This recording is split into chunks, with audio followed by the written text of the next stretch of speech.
Hello, everyone. Welcome to episode 38 of the Wrestling Fans Insight. We're here live on Twitter Space, and I am your host, John Hoppy, as usual, and I am joined alongside by Carlos. Carlos, how's it going today?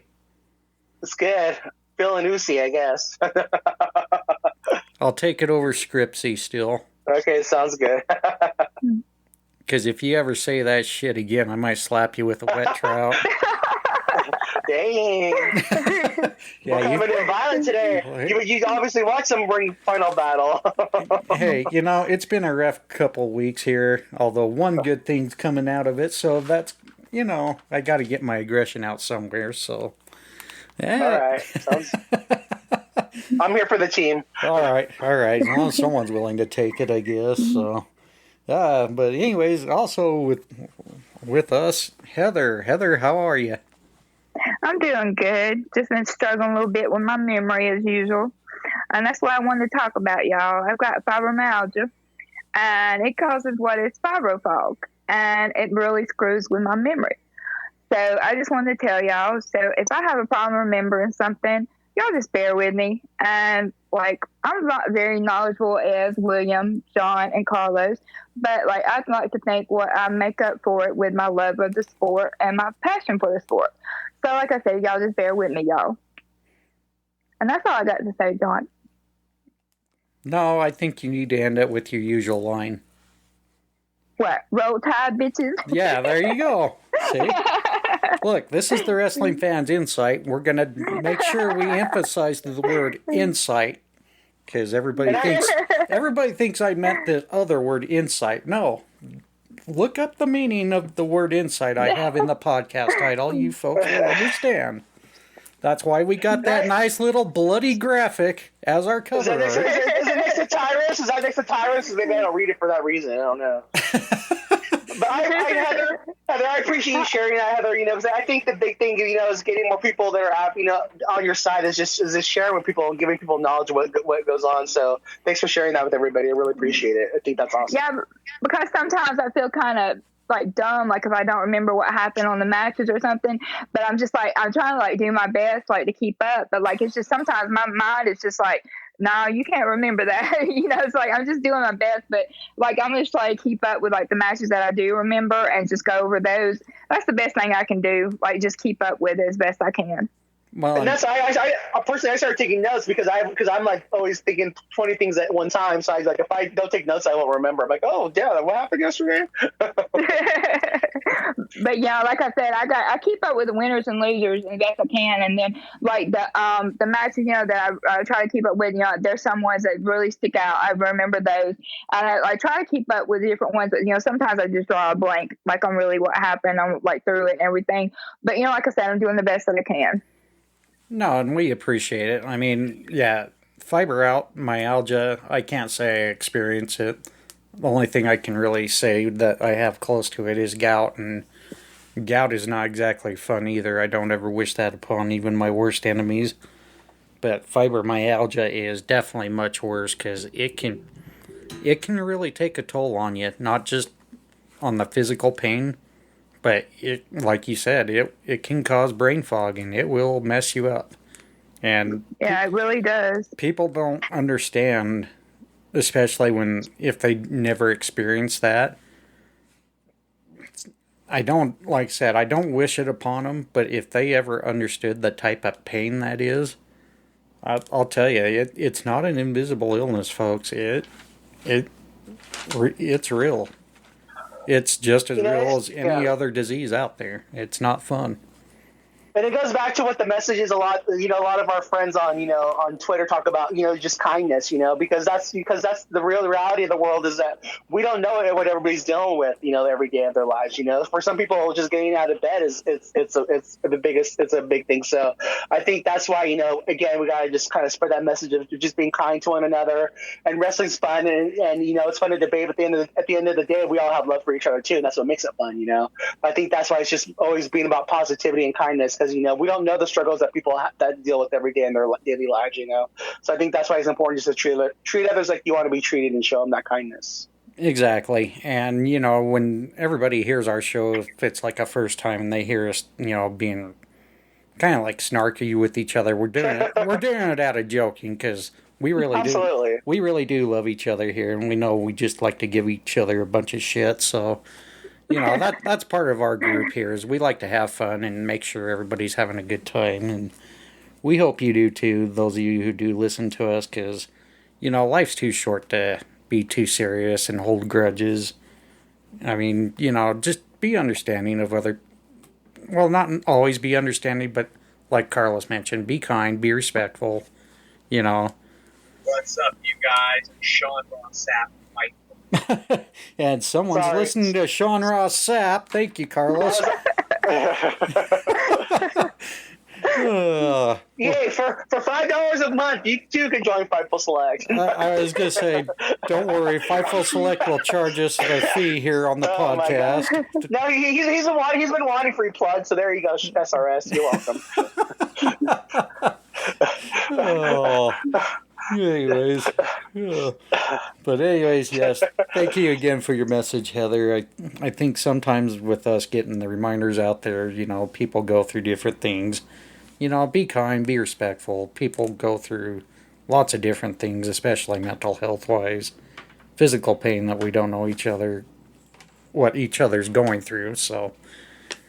But at the same time, don't be so hard on yourself because you do a great job and you bring a lot to the podcast. So that's the one thing I would tell you too. Like, girl, you bring a lot to this podcast, and you're definitely a integral part, and you have a lot of knowledge, and that's just it.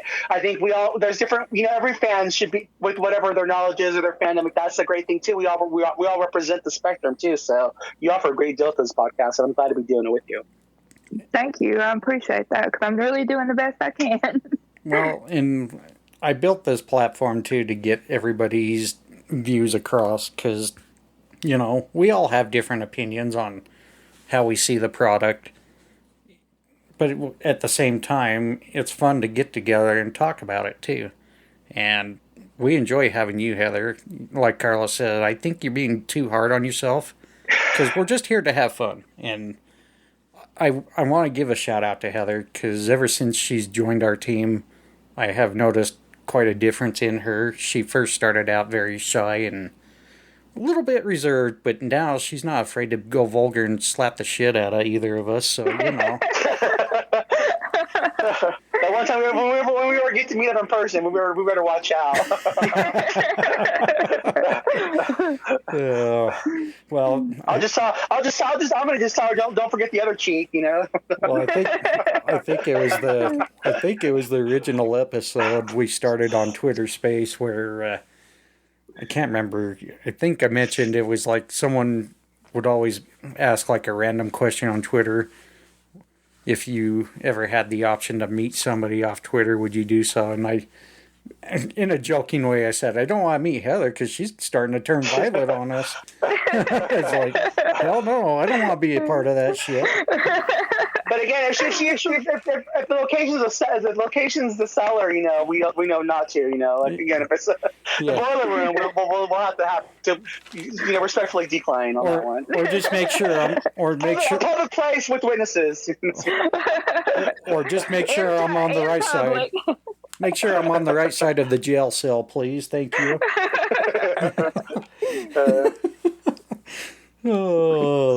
Anyways. Well, without any further ado, we're going to get right to it. We're in episode number 38, like I mentioned before.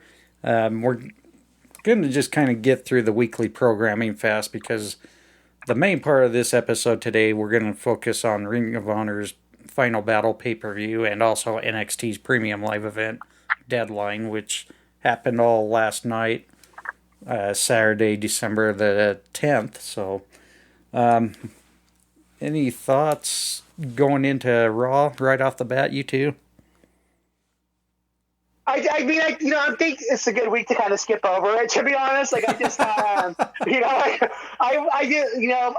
didn't think it was that great of an episode. I just kind of thought, like it was a good opening bout. It's like, but at the same time, it's just kind of like, it was entertaining for me, but it wasn't the greatest, if I'm being honest. And the main event really fell flat to me. It was just like I feel like the women just feel like they want better storylines. They're kind of just going through the motions, if I'm being honest.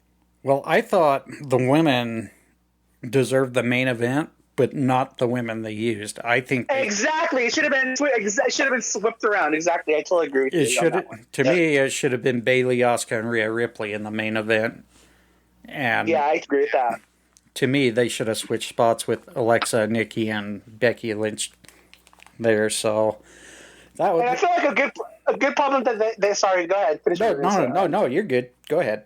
I feel like they have I feel like WWE has a good problem, like where again, like I feel like like when they come to town, like fans are like, oh, WWE's in town, like let's go watch them, but at the same time, the fans that go aren't really passionate about the product, and it's like so it comes across on TV, and it's like, and I guess like it's a good problem to have because.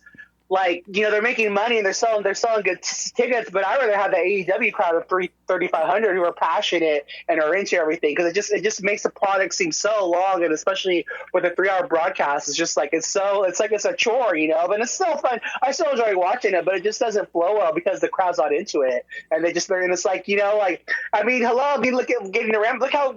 Even the Rampage crowd pop for Trent, the guy from NXT, and that's the guy some of them haven't seen on their TVs, and just that kind of pop was like, man, I wish WWE had that kind of energy. And like I said, it's just I feel like it's something they have to work on because again, they're selling those tickets because again, like I think people see like, oh, WWE's coming to town, let's go, it's Monday Night Raw or it's SmackDown. But I just wish those fans that were paying that good money to go just had more passion and were there to have more fun because it would just make the show that much more enjoyable. And I feel like it also would make the competitors want to do more, I said I feel like they're performing in front of a library.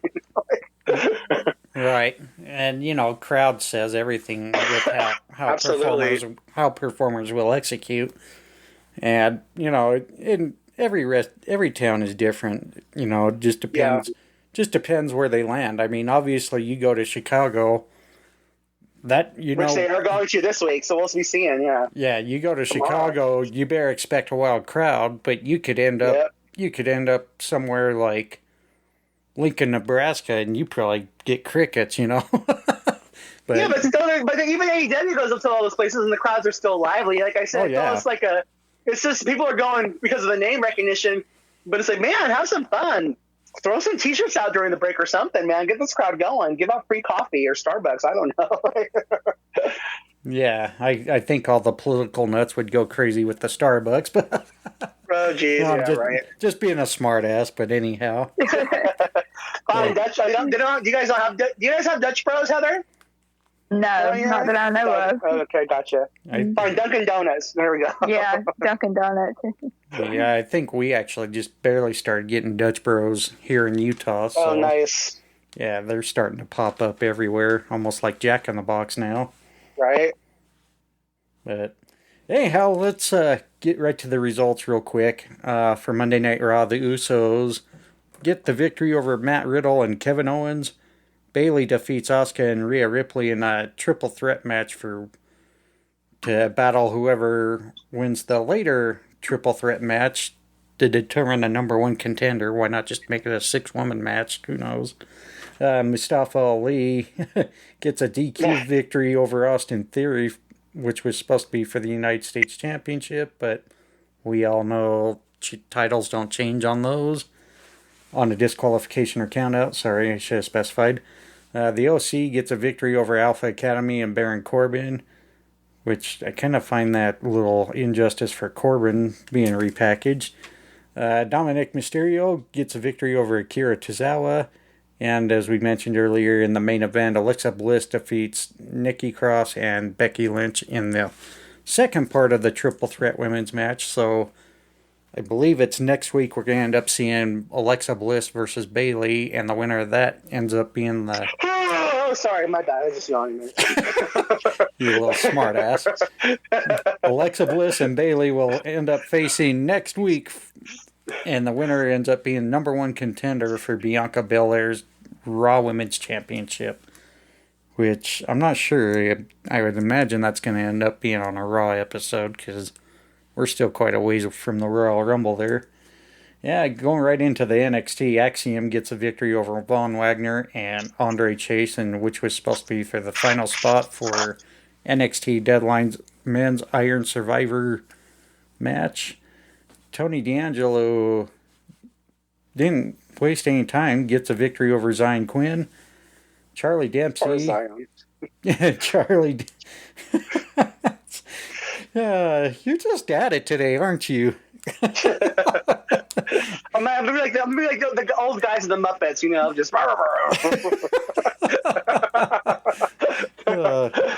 You know, this is something I would have expected out of Heather, not you. I'm blaming Starbucks. Yeah, here we go. But where did I leave it? Oh, Charlie Dempsey gets the victory over Hank Walker. Isla Dawn, quick victory over Thea Hale. Briggs and Jensen gets a victory over Blade and Inoue. And in the main event, it was a triple threat match where the winner gets the final spot in the Women's Iron Survivor Challenge at Deadline. Indy Hartwell gets the victory over Fallon Henley and Wendy Chu. And going straight to the SmackDown, we got the Usos defeating the team of Sheamus and Butch, which was for the undisputed WWE Tag Team Championship. We had a no contest with the Viking Raiders going against Legado del Fantasma.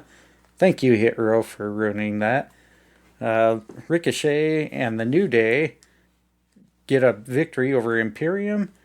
And in the SmackDown main event, I guess you can call it that, it was a women's tag team match where Liv Morgan and Tegan Nox, which I think we got an upset victory over Ronda Rousey and Shayna Baszler. This week just kind of seemed a little off, to be honest. Like I said, I wasn't able to watch much of the weekly programming. But as I'm looking through my notes, I mentioned it earlier with the Raw segment. I thought the main event should have been switched with the other women's triple threat. To me, the rest of the Raw just kind of seemed a little off the wall. We had the Usos going against Riddle and Kevin Owens. I'm not sure where Riddle really fit in. The whole Mustafa Ali, Austin Theory deal. I'm trying to remember. Wasn't there like some involvement from Dolph Ziggler on that match? Yeah, Dolph Ziggler came in and got a hold of Austin Theory. I think he kicked him or something, and then so it was disqualification. Yeah, so much for that brain fog. No, just kidding. Yeah, I just watched Raw last night. Okay. Well, at least somebody did. Heather gets the Good Monkey Award this week, so. Going into the OC defeating Alpha Academy, Baron Corbin. Like I mentioned, that didn't make sense. You just repackaged Baron Corbin, and now we got him on a 2 straight match losing streak. We need to get him away from that. Dominic Mysterio, Akira Tozawa, not sure where that was going either. That doesn't really even make sense on paper. So like my thoughts for the opening bout is like I'm hoping maybe that we see Riddle return with Randy. I don't know if Randy's good for is going to be good yet, but I would love to see him. I would love to see them come back at WrestleMania. Then maybe the same thing we could see maybe hopefully with Reigns, where they can maybe Riddle and Randy fight Usos for the tag titles on night 1, and maybe the Kevin Owens and Sami Zayn on night 2 for the SmackDown titles. I didn't get why Candice wasn't in a triple threat match instead of Bayley, especially since Candice picked up a big singles win last week. I just kind of feel like, again, if you're gonna have somebody win on television, give them a match the next week to have the kind of a payoff for that. I thought that was a good match with the Corbin with Corbin and them and the OC, but I feel like Corbin and Alpha Academy should have won. I like the stare down with Rhea and Becky. I thought that was amazing. They just have instant chemistry, but I hope we get a payoff for that because again, for me, I feel like Becky's going to win the Rumble and she's going to SmackDown, but I guess we'll have to let time see that. And then I like seeing the Street Profits come out to kind of help out, with the whole thing. So I feel like they're going to eventually enter the feud with Edge, hopefully with the Judgment Day, after because Tozawa's getting beat up. And then for me, I'll also really skip the comments on NXT until we get to the pay-per-view or the premium live event. The one thing for me though, it was like I feel like I would just like when they're gonna build, and again this goes for all the shows, when they have a premium live event or pay-per-view coming up, I would just like to see more of the people involved in the premium live event on the card. I feel like there was just too many people that weren't really involved with the premium live event. Like I would have liked to see Carmelo, like let's see Carmelo and Grayson Waller team up against JD McDonough and what's his name? I forget the other guy's name that was in the match. But just like a tag match between the competitors instead of like another match where no one's really even in the premium live event. It just would have played better for me. And I feel like the whole main event segment was just flat. There was too many heels in that for the Grayson Waller effect, and that was just a really bad segment to end the night on. As far as Raw goes, again, it was a good thing, but I wouldn't have that much talent. I don't want to just see three matches on the card because we really didn't get the other match. I feel like that was a good opening match, but at the same time, once Drew was taken out of the match, I feel like I knew that the Usos were going to win. So I feel like having Drew and not having Drew just kind of took away from the match for me, and it kind of had no thing. I'm rooting for Hero, even though because I feel like they were really done dirty by Vince. I was like, was Vince back for the night? Because it seemed like a Vince kind of SmackDown to me. I love seeing Jason Jordan, the Kurt Angle reunion. I thought that was really cute. And one thing I didn't like about SmackDown is I didn't like Ricochet saying that he never got his title reshot, because he did, and Gunther kicked his ass. So, but I'm rooting for him.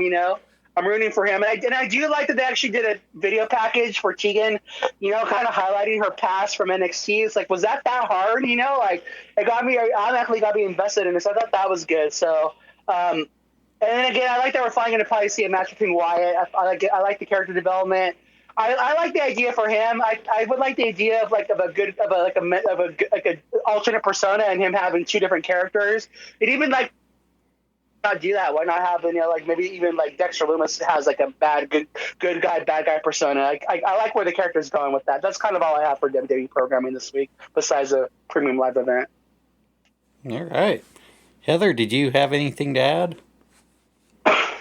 I was glad that Alexa won. I just thought she needed that win. And I just wanted to say something about Raw, period. Like, it only had two matches. Well, it had just two matches in the first hour. Did it really need to be 3 hours? I think altogether. Yeah, and does it really need to be 3 hours long? I just don't understand that whole concept. Not really trying to make the comparison, but I guess I really am. But AEW Rampage had 3 matches for the match, which is only an hour long. You see what I'm saying? It's it's more packed, and then Raw is, in 3 hours. And that's just I'm sorry, I'm not trying to bitch. But it's just it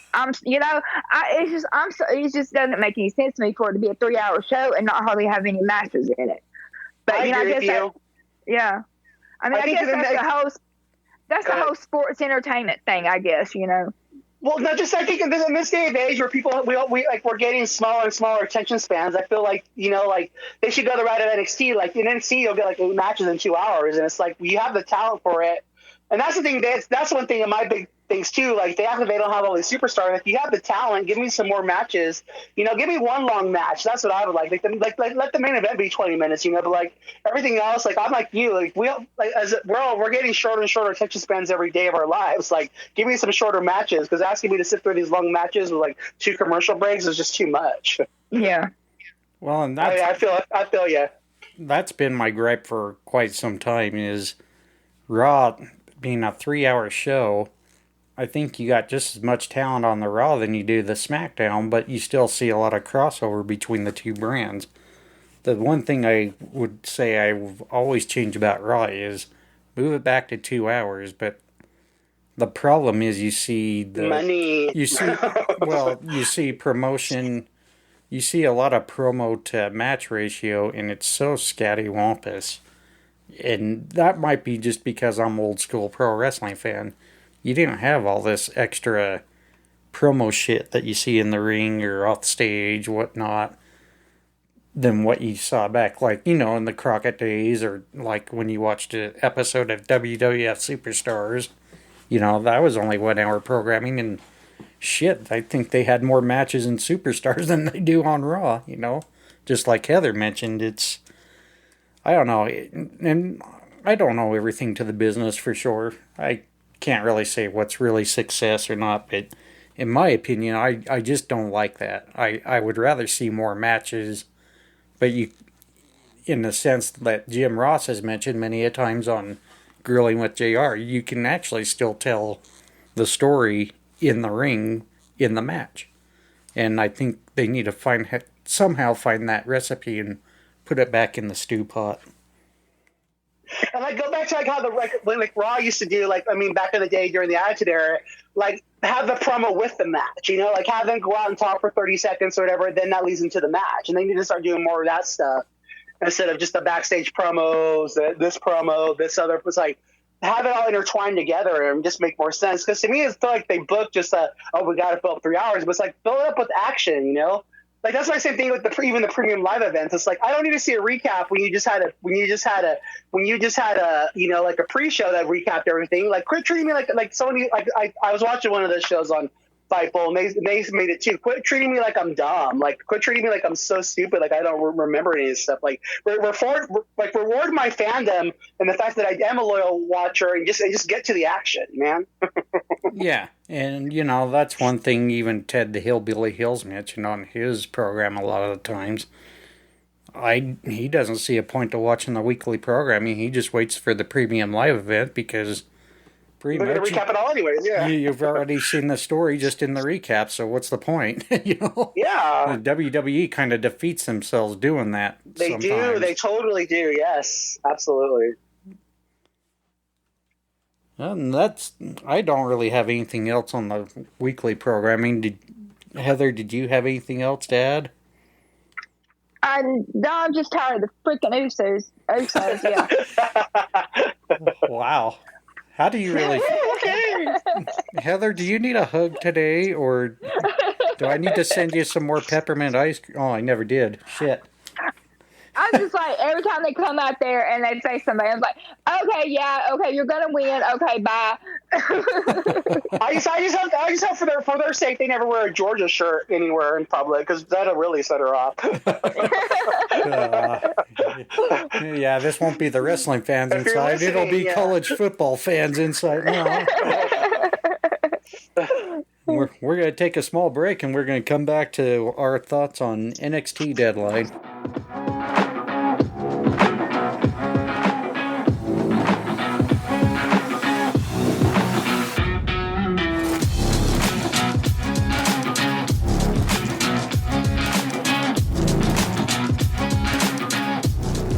All right, let's talk some NXT Deadline. We'll go over the results real quick. For the opening, the Women's Iron Survivor match ended up being the underdog, Roxanne Perez, defeating Kiana James, Zoe Stark, Indy Hartwell, and Cora Jade. Isla Dawn gets a victory over Alba Fire. I think we're going to see Alba Fire go main roster here very shortly based off that.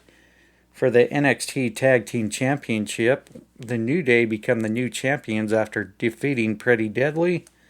For the Men's Iron Survivor Challenge, and it really pains me to say this, Grayson Waller gets the victory over Carmelo Hayes, Axiom, Joe Gacy, and JD McDonough.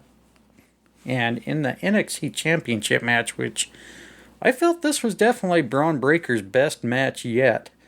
Braun Breaker retains the championship over Apollo Crews. And why don't we start with Heather first this time? Heather, what was your thoughts overall with this premium live event? I really enjoyed it. Like, I was glad that Roxanne won the Iron Survivor thing. Like, Booker T was so proud. He was over there crying and stuff. That was just the best right there.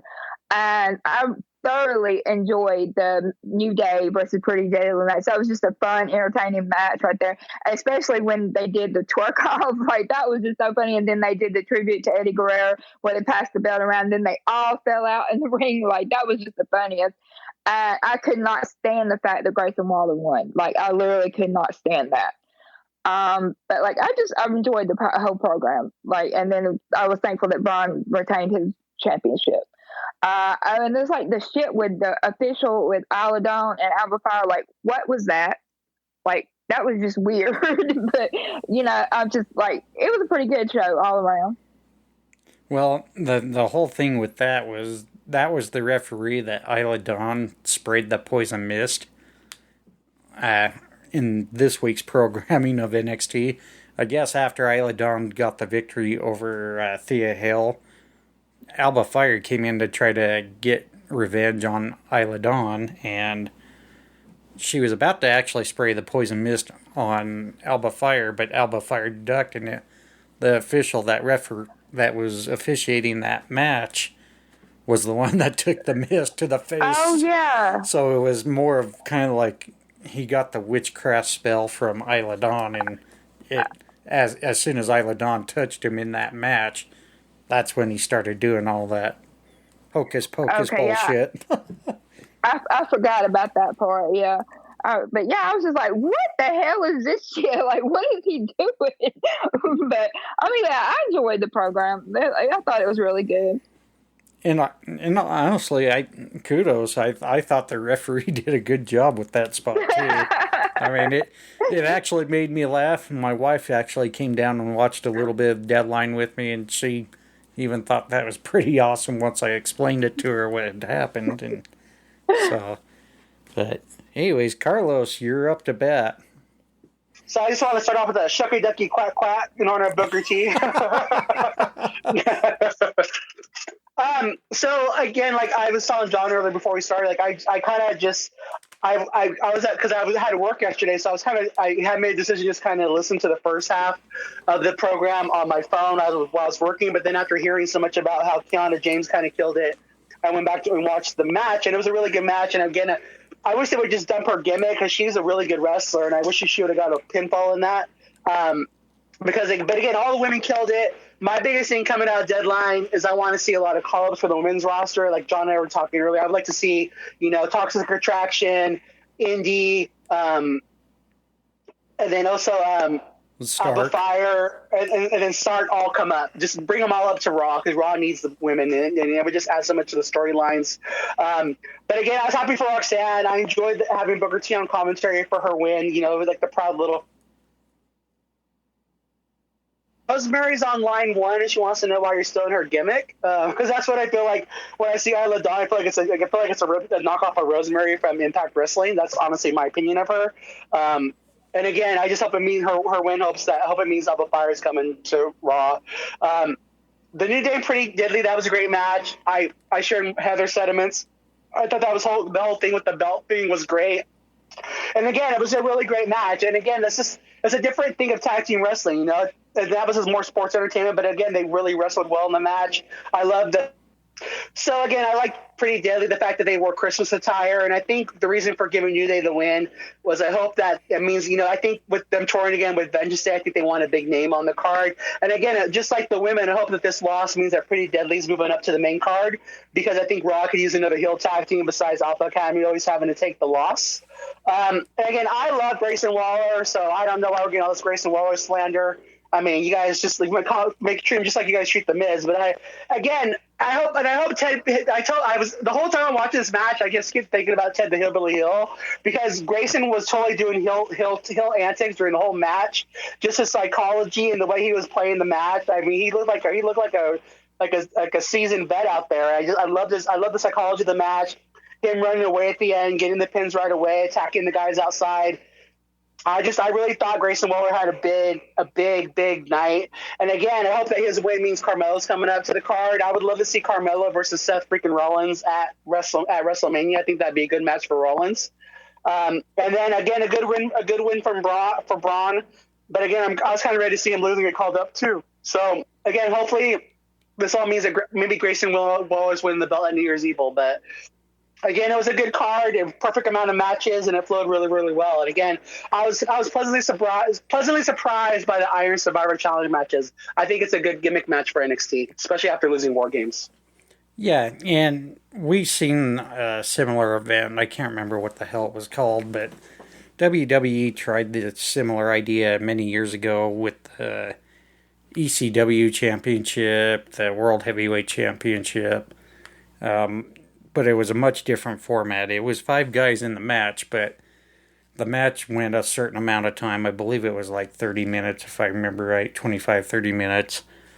But the rule was, if you score the pinfall, somebody has to beat you with it before the time, and whoever scored the last pinfall before time ran out, they were then announced the champion.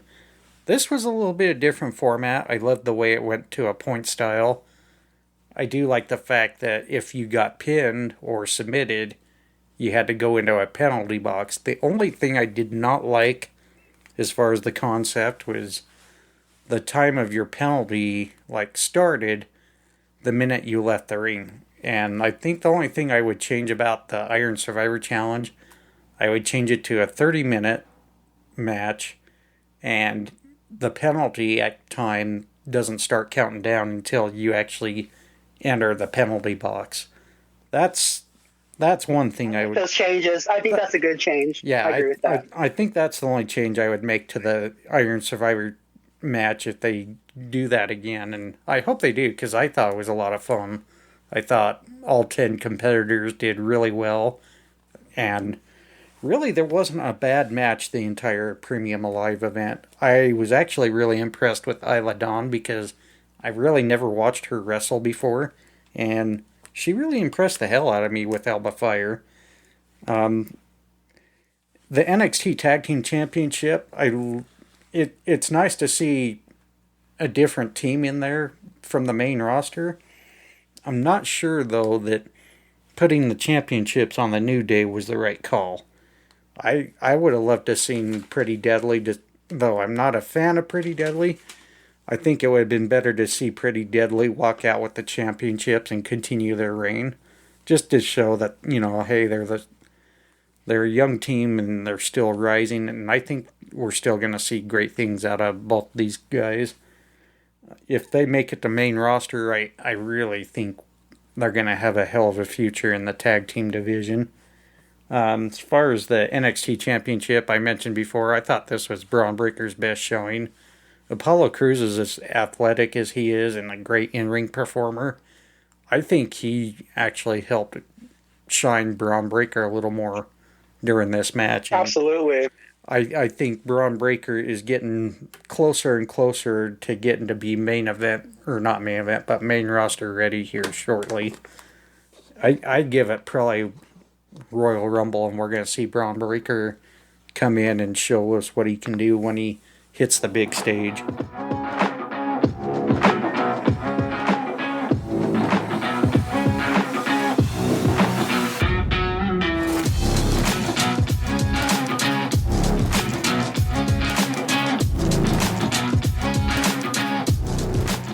And now it's AEW time for results on Dynamite for the Dynamite Diamond Battle Royal. Say that 5 times fast. I'm not going to announce. Can you say it backwards now? Can you say it backwards now? Well, if I turn 180, maybe. Although Royal Battle Ring Dynamite. Smart. I have it written down, so it's easier. It reminds me of that Arby's commercial when they used to do the beef and cheddar and say beef and cheddar backwards, and the guy turned his back and said beef and cheddar better. That's cute.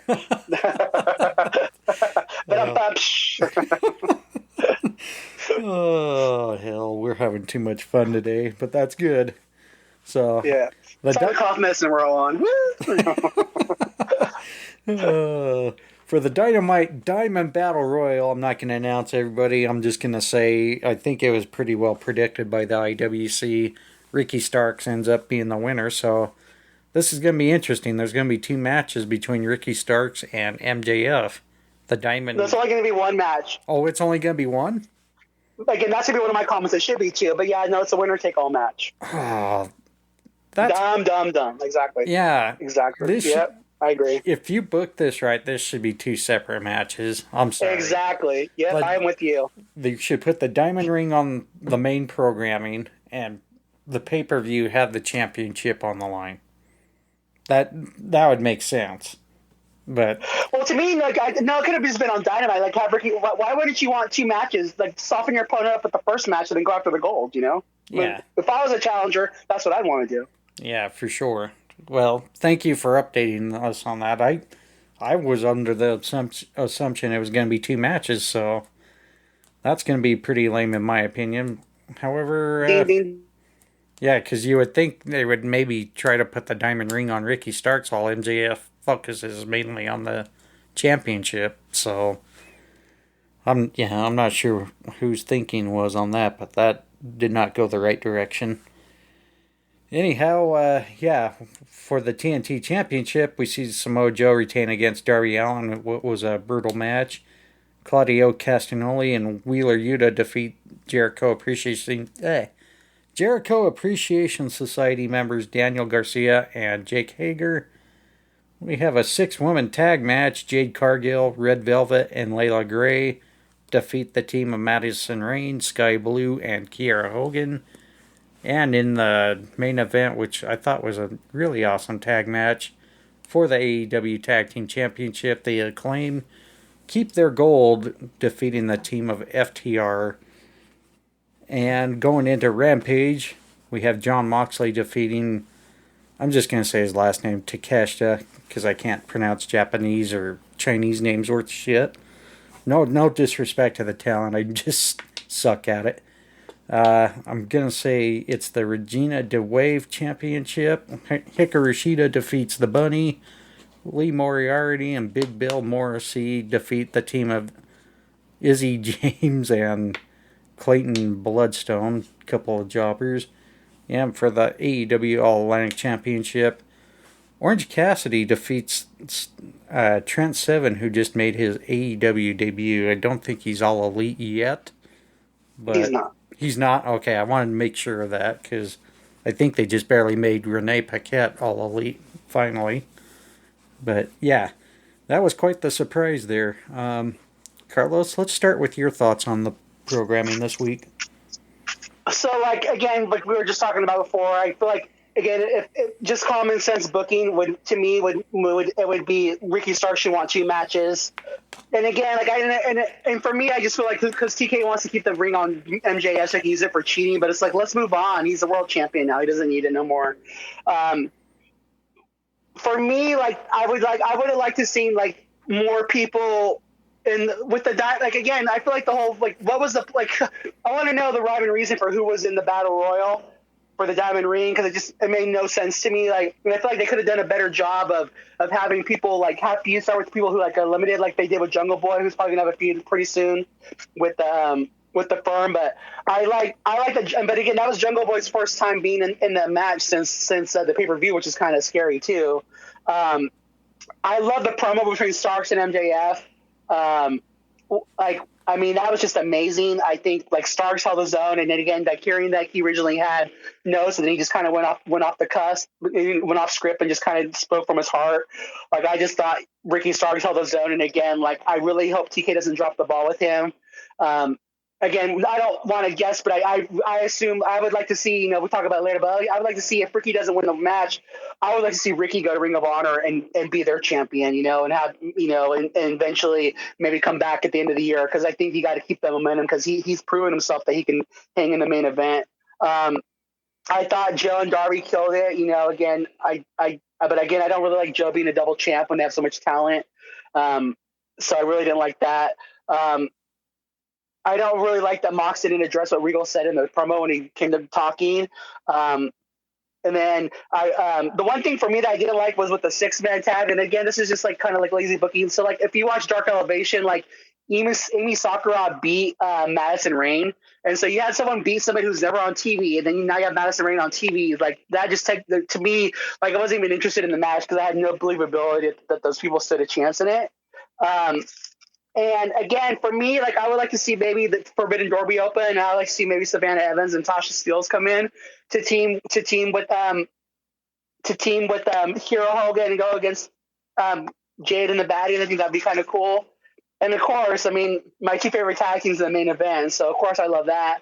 And again, I just thought it was a great day for the Acclaimed. And I think that was really good that they finally got to get the win on every FTR. And again, I don't think they were really originally supposed to win the belts off Swerve and Our Glory. And I think TK Swerve had to change course when he saw how over they were.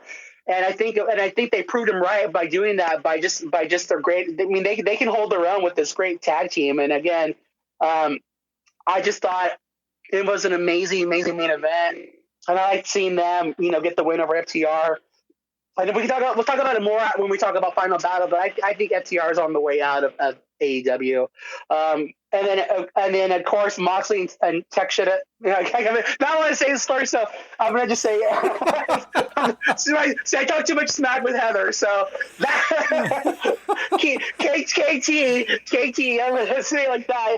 I think they did an amazing job, and I would like to see him. I'd like to see him join the Blackpool Combat Club. And I'll talk about it more. I think I would like to see him join the BCC. But again, I like the Athena's video package. Bunny and Shida was a really good match. I keep the squash matches off Rampage. Again, you have low ratings as it is. But again, I don't really need to see it. And again, I thought it was an entertaining main event, but I could care less because I don't really see Kip as a legit threat, and I really knew he wasn't going to win. So again, it's entertaining, but to me, like, if you want to get those ratings up, we need to have some more bigger matches where we don't know who the winner is going to be. That's all I got. All right. Heather, you want to give your 2 cents? I was just glad that Ricky Starks won, and I liked the promo between him and Lord have mercy.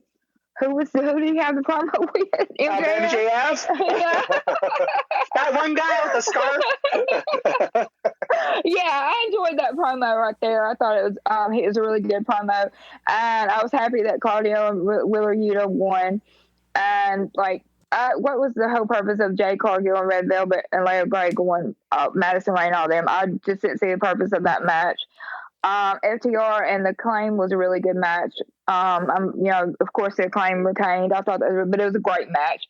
I enjoyed that match. And Rampage, Moxley and somebody say the name.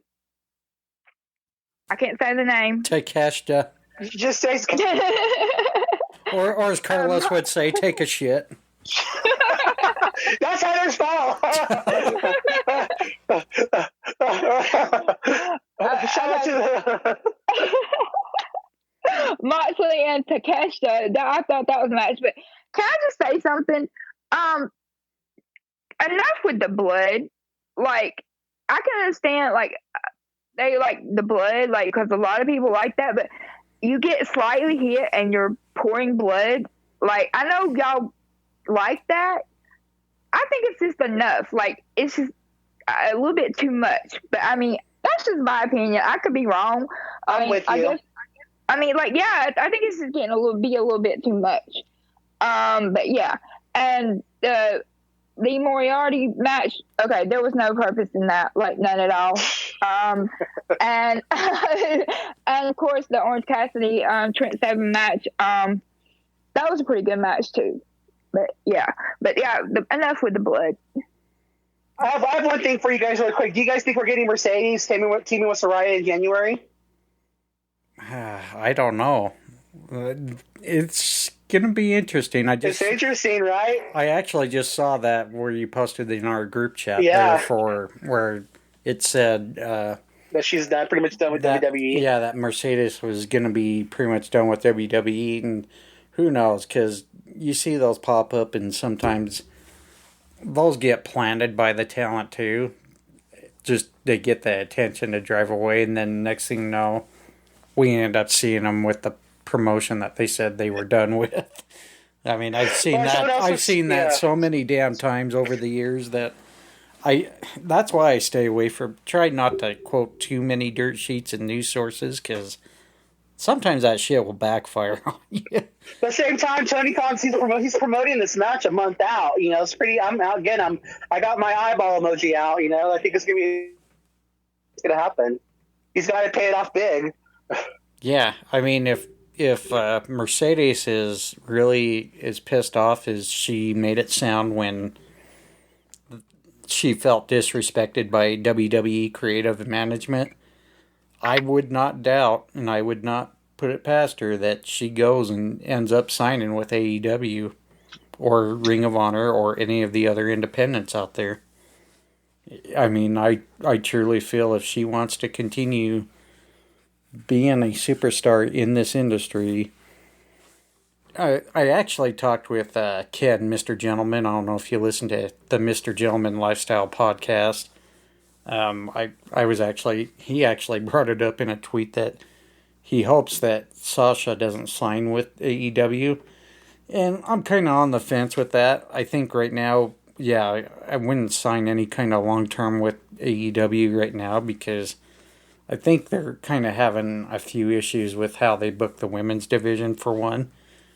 But two, I think if she really wants to drive her value up and get what she's worth from WWE, I think her best bet is to sign some small-term contracts with the independents and, don't do anything real long-term, just enough to keep your name around and show that you still have value in this business. And I think that's the direction she really needs to go if she wants to stay in professional wrestling. Well, and they're saying that her contract with New Japan is for a couple appearances. So I would love to see her on Dynamite as far as partner, saying courtesy of New Japan Pro Wrestling. I think that would be an interesting little twist to it. Like saying that she's there, courtesy of New Japan Pro Wrestling. I think that'd be a big get for New Japan Pro Wrestling too. Well, and again, like I said, if she does the short-term contracts like those, I think it's going to drive her value up, and she'll get what she feels she's worth.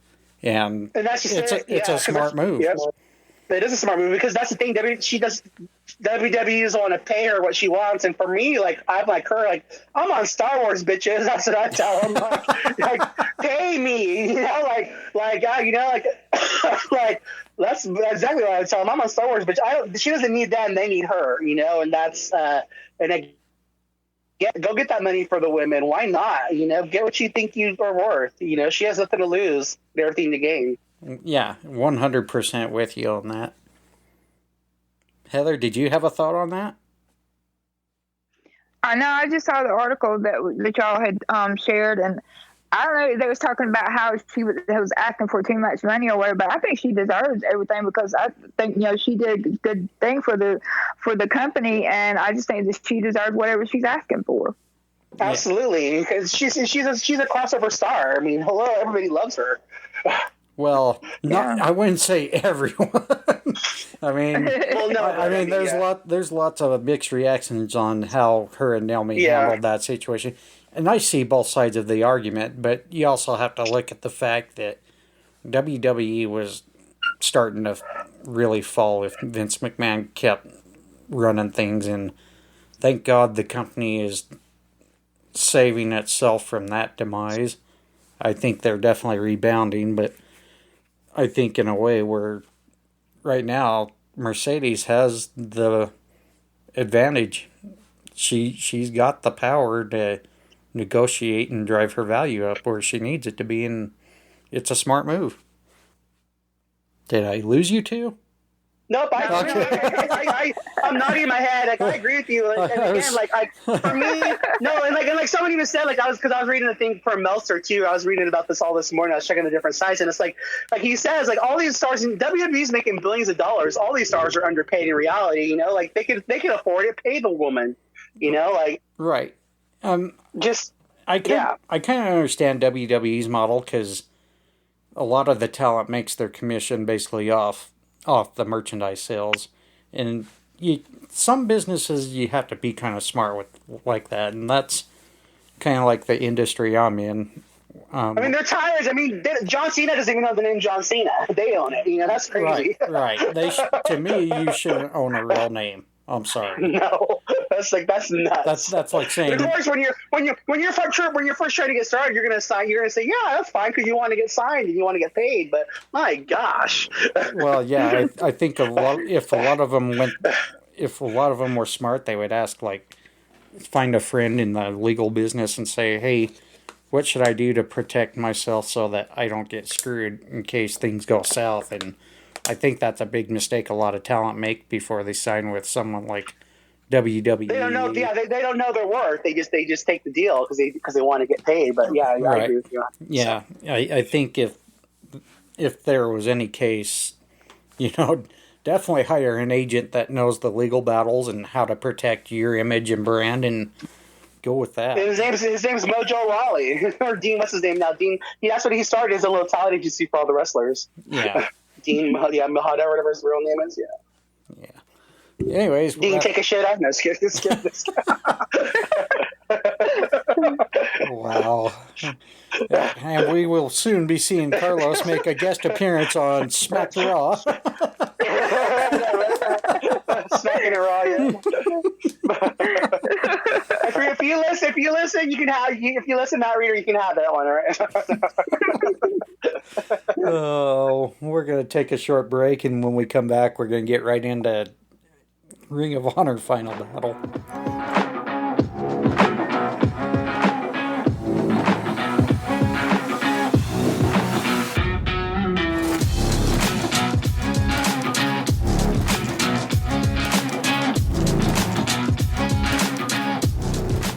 And to top it off, we had Ring of Honor's Final Battle event last night, which was a really action-packed weekend for everything. Had Ring of Honor Final Battle, NXT's Deadline, and UFC, so it was quite the action day yesterday. However, let's get right into it.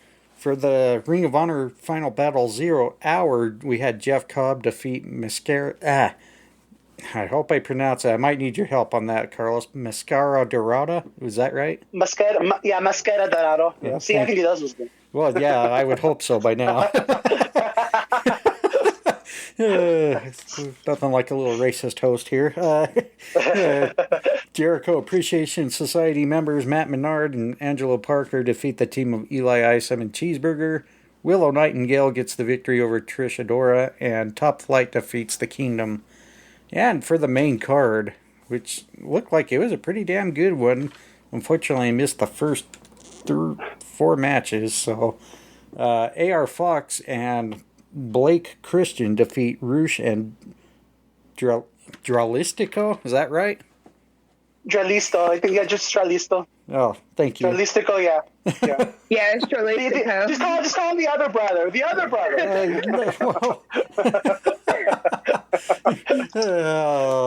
Chinese names, Hispanic names, I suck at all of them.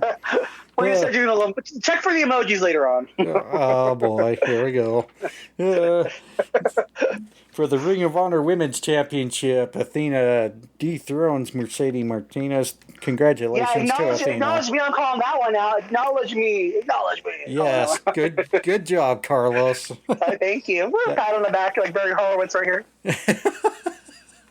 We're gonna have to go get Carlos some gold stars. Heather, can you send those on the way anytime soon?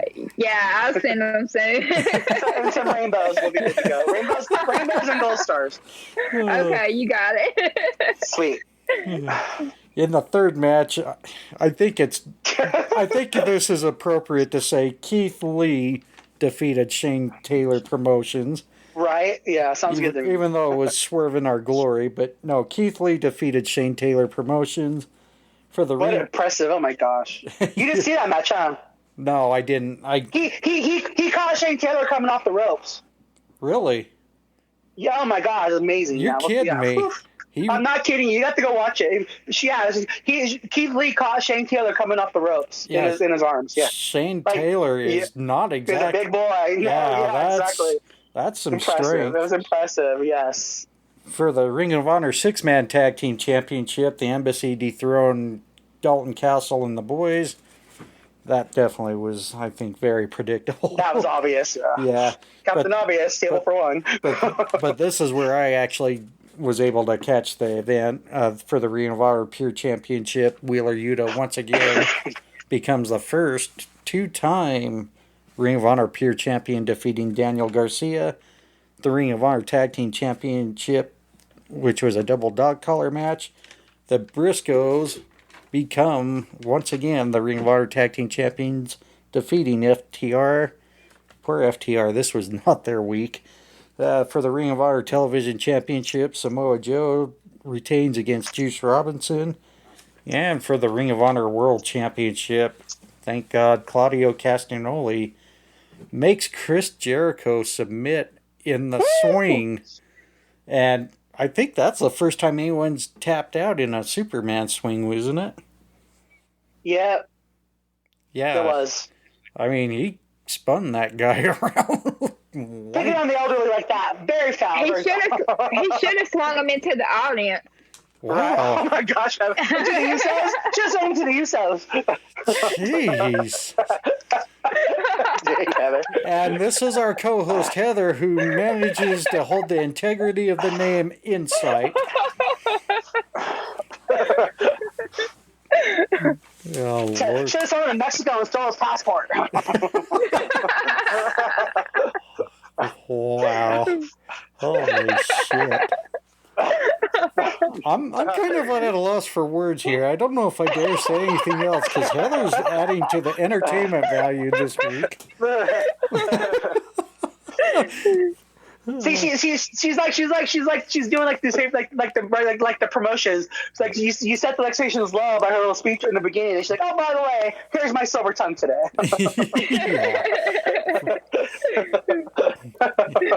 What was that about? Thank you. What was that about that brain I don't fog add now? anything to the show. I don't know what I bring to the show. Well, if you want to know, just listen to this podcast later today. You'll know what you're bringing now. Why is it called the Heather Podcast now? And then it says the guy featuring Close and John. The Heather Pod. Oh, Lordy.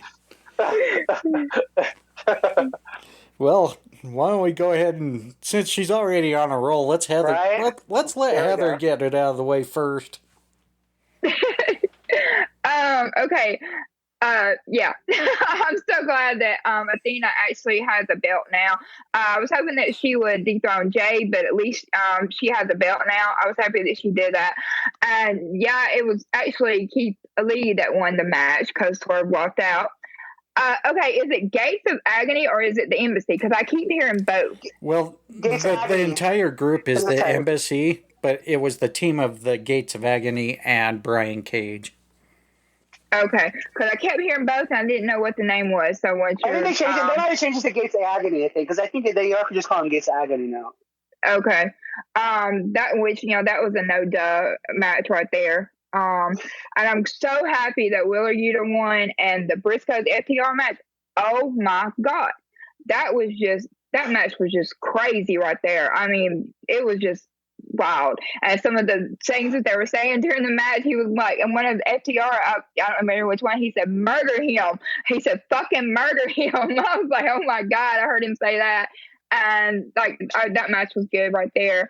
And Samoa Joe versus Juice Robinson, that was pretty good. And I love that Claudio is now the new World Ring of Honor champion. And like I said, he should have swung Chris Jericho into the audience. Why don't you tell us how you really feel and don't sugarcoat it this time? But yeah, it was a good show. I really liked it. Carlos, do I even dare ask? So I mean, let's just start with this. So Heather, if you could get that gold star ready for me, because on my predictions I got 9 out of 12, so I'm pretty proud of myself on that one. Yeah, that's good. So I think I get a gold star and a rainbow for that one. You do. Send them the chart now, Heather. Just send them the chart. But again, I mean, my feeling going into this was that it was because again with TK talking about that he was gonna. The rumors were he was going to be announcing their whatever deal they had. I had the feeling that this was going to be a whole reset for the whole Ring of Honor, and that we're going to start seeing the separation of the AEW guys and the Ring of Honor guys. So that's why I thought it was going to be a clean sweep of champions. But I do like that Samoa Joe's kind of staying with Ring of Honor. Hopefully he'll be dropping the TNT title pretty soon. But as far as the show goes, I thought it was a great showing by Willow Nightingale. Again, I think she'll be the obvious choice to challenge Athena. I love the upset by Top Flight. I thought that was really cool. Again, they're one of my favorite tag teams as well. But again, I kind of felt bad. I kind of felt bad for the what's the other team called? I can't think of the name real quick. But Matt Taven and what are they have, what's I think brain fart. See, I have a brain fart too. But them being just brought in, I was kind of shocked that they lost. I kind of, as far as the opening match goes, I would have liked to see Preston Vance teaming. Am I still there? Yeah. I would like to see Preston. I would have liked to see Preston Vance team with Rouge instead of his brother, because to me, you just had the guy join the faction. Why isn't he kind of in the match? Again, I love the win for Athena. Like I called it, and again for me, I just think her heel work has been amazing. And again, like at first I was like Heather too, where I kind of thought she should have been the one to dethrone Jade, but now seeing her as a heel and her just talking about it, like I watched her interviews and she in the post match, like she's comfortable being a heel. Before she went to WWE, she was a heel, and so just seeing her get to do that, and she's just talking about like the fact that TK trusted in her even after she was getting harsh criticism about how stiff she was in some of her matches, but he never lost faith in her. Again, just hearing a talent get rewarded for believing in themselves makes me really happy. And again, like Ted's covered in his spot, we need good heels in wrestling, so I love that she's just a good heel, and I'm glad to see her as a heel. And again, I just like seeing her character work pay off. Again, I love the violence and all the whole card. Again, I like Gates of Agony winning because again, Brian Cage and I are from the same area code, and he liked my tweet, so shout out to the 530. Again, I love Wheeler Yuta and Garcia's match. Excuse me. But again, just the violence of it, like Garcia passing out. I like that. I feel like that kind of pays to the crowd who watches Ring of Honor. I love seeing that. Love seeing Wheeler Yuta get his belt back. Again, I'm probably gonna be the only one who says this, but I didn't really like the fact that FTR and the Briscoes was in a dog collar match, because to me, like, a dog collar match should be like for a blood feud of two tag teams that hate each other. I mean, and even like MJF and CM Punk. To me, a dog collar match should be about a blood feud, like guys who really despise each other, and these teams have a lot of respect for each other. So again, the match was great.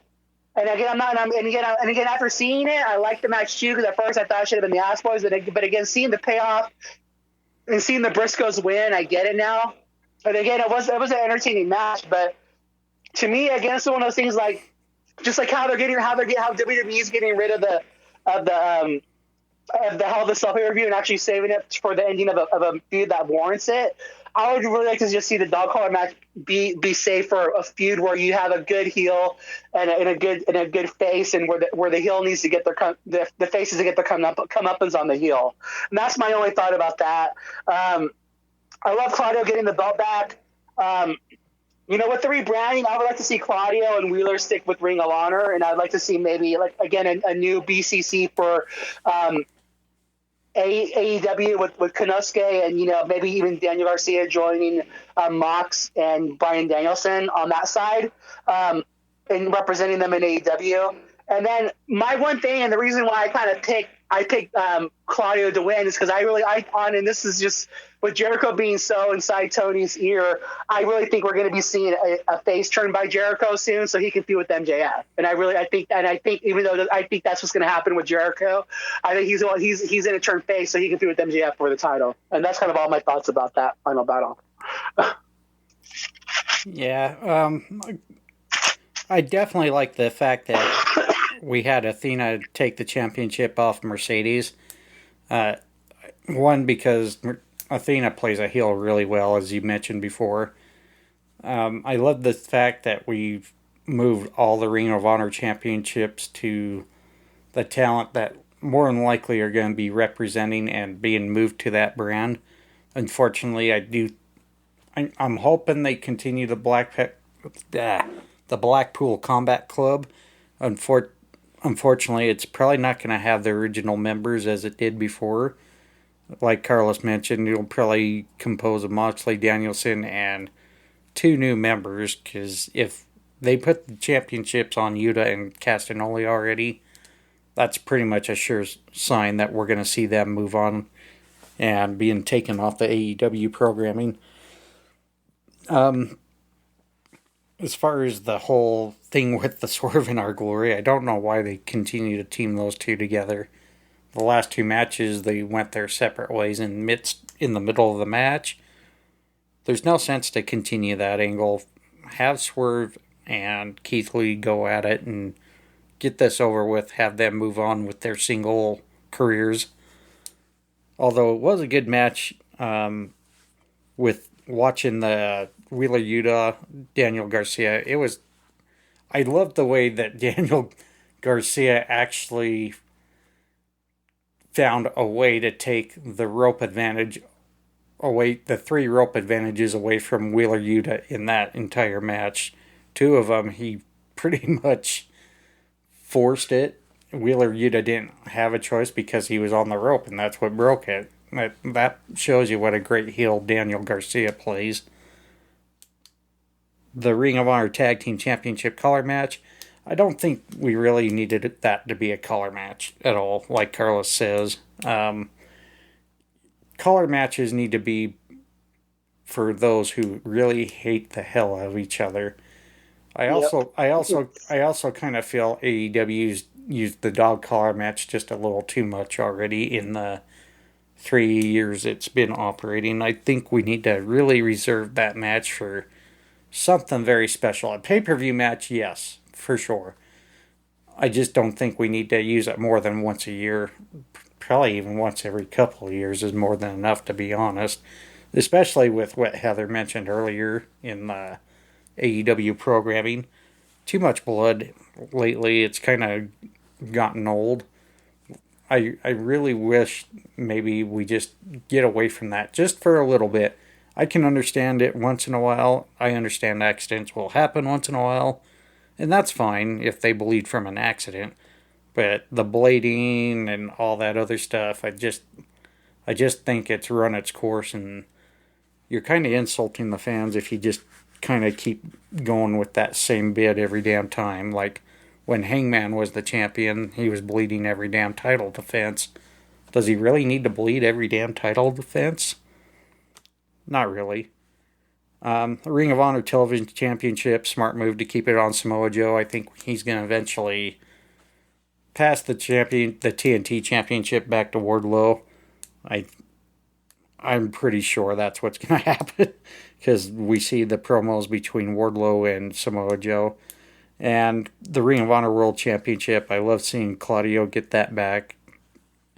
I think, though, it's going to be a different direction with Chris Jericho, where, like Carlos has mentioned, he's in Tony Khan's ear. I think we're going to end up seeing Chris Jericho be more involved as a backstage role rather than maybe even going back to a face.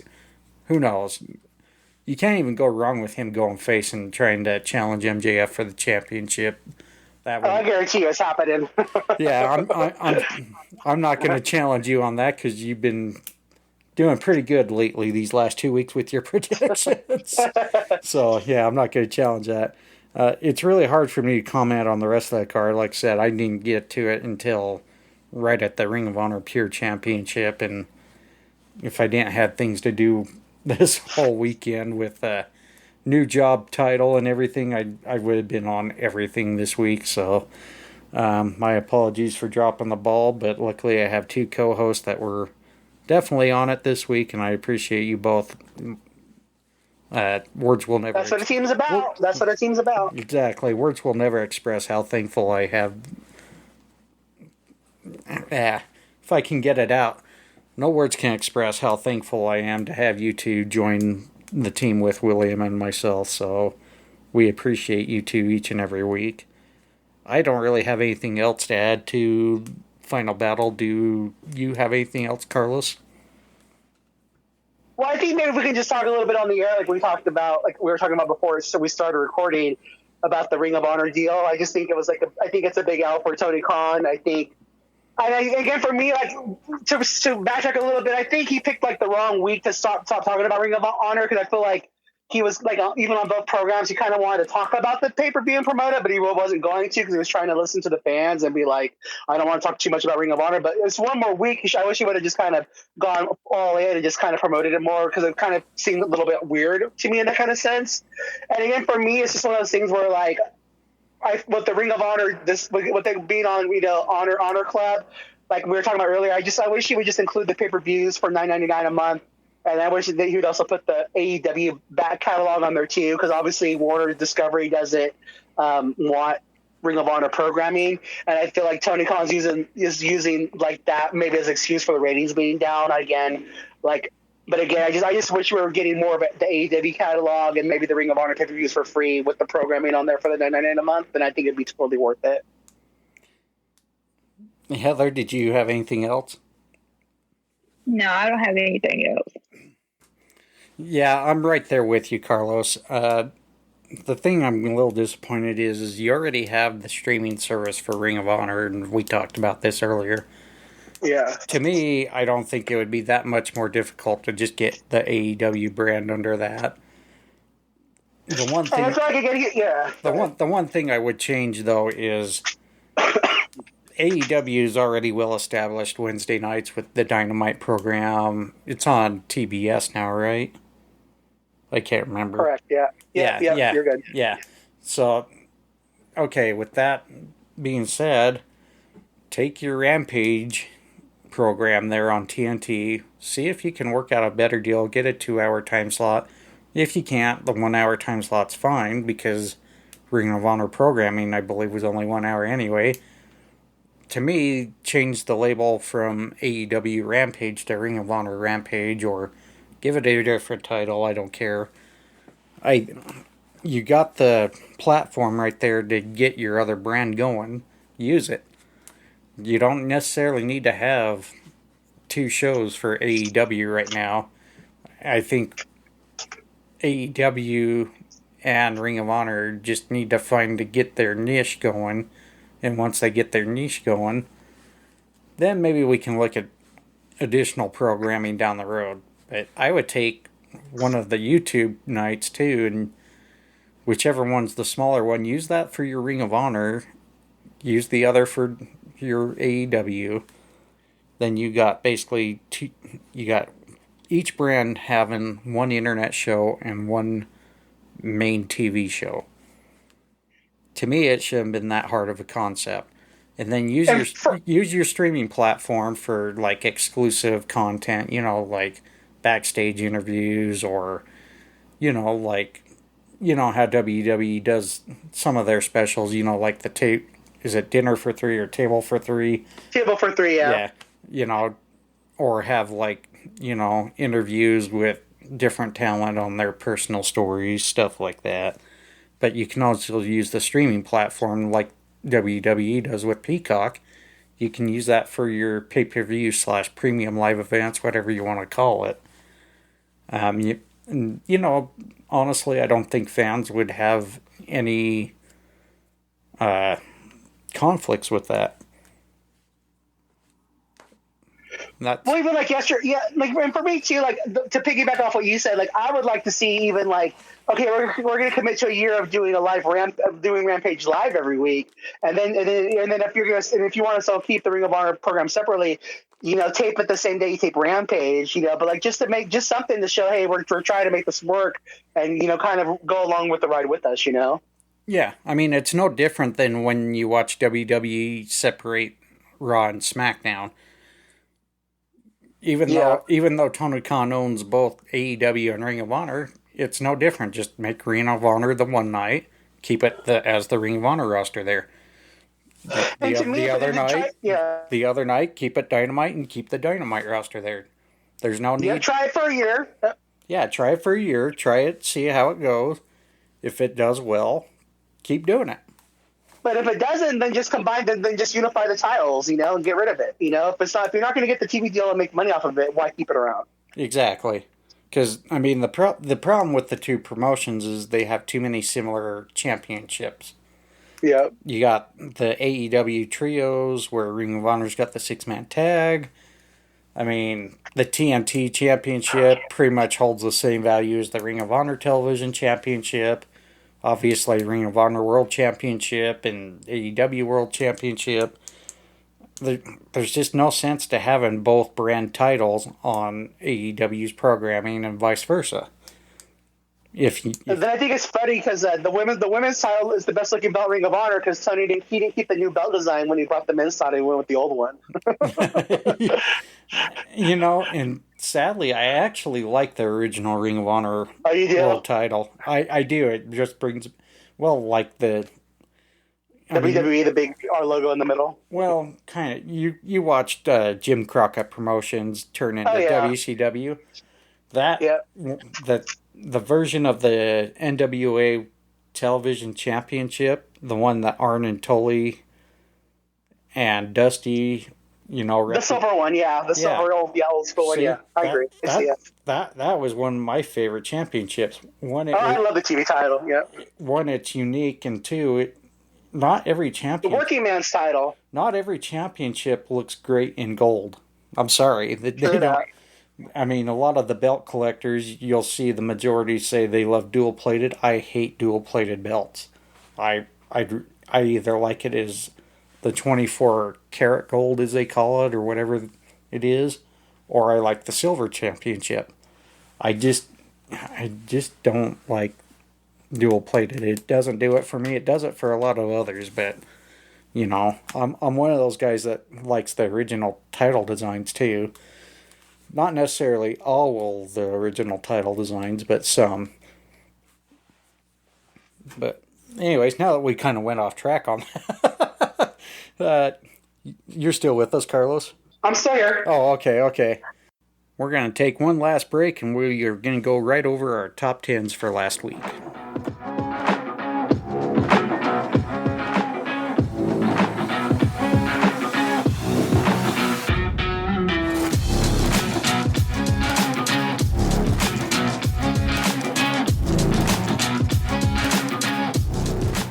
It's time for our top 10. We're going to go ahead and start off with Heather. She's going to give us her 10 up to her number 1. So, Miss Heather, let's have it. Okay, for number 10, I have Alexa Bliss. Number 9, Axiom. Number 8, Roxanne Perez. Number 7, Darby Allin. Number 6, The Acclaimed. Number 5, Claudio. Number 4, Jon Moxley. Number 3, Wheeler Yuta. Number 2, The Briscoes. And number 1, FTR. So, I guess it kind of... I didn't hear it too well. Who was your number 6 again? Number 6 is The Acclaimed. Okay, sorry. Yeah. All right, Carlos, let's have yours. So I want to give as Armo mentioned, Sol Ruca, who actually killed it on NXT on their show on Friday nights, real quick, and also Will and Nightingale. But my top 10 and Speedball, Mike Bailey too. But for number 10 for me was Top Flight. My number 10 was Top Flight. Number 9 was Josh Alexander, who, again, if you don't usually watch Impact, I suggest you go watch their match this week. They actually killed it. Number 8 was FTR. Number 7 is New Day. Number 6 is Roxana Perez. Number 5 was the Briscoe Brothers. Number 4 was Grayson Waller. Number 3 was Athena. Number 2 was Ricky Starks. And number 1, Scissor Me Daddy Ass, it's The Acclaimed. I think you're a little biased on that one. Hey, they were the main event. They beat the best tag team in the world. That's why they get the spot. That's for sure. I'll give them that. I will give them that. All right. Thanks. With my top 10, my number 10 is Ricky Starks. My number 9, I kind of pulled a William, so big shout out to William to get feeling better. He came down with a little bit of food poisoning this weekend, so I kind of did too for number 9, FTR and the Briscoes. I thought, even though I didn't really care for the dog collar match, I still felt they put on one hell of a wrestling match for the Ring of Honor Tag Team Championships. Number 8, Wheeler Yuta. Number 7, Heather's favorite, the Usos. Number 6, The New Day. Number 5, I went with Bailey. Number 4, Roxanne Perez. Number 3, Grayson Waller. Number 2 went to Athena. And my number 1, the new Ring of Honor World Champion, Claudio Castagnoli. And dun, dun, dun, dun. Yeah. All I can think of is who the hell had that theme music on the video game? Oh yeah, that guy. There was a video game that had that same rhythm of music. Yeah, man, it's driving me nuts. Oh, that sucks. Anyways, mission accomplished. Yes. hey now. Alrighty. Well, now that we got our top 10s out of the way, why don't we go ahead and give our shout outs to those we appreciate. Heather, let's start off with you. Okay, obey Jess as usual for always being here. Lord, Ted, the Hillbilly Hill with Hill Truth. Brian Ballard with Tap Out Talk. That's all I can do right now. I'm getting tired.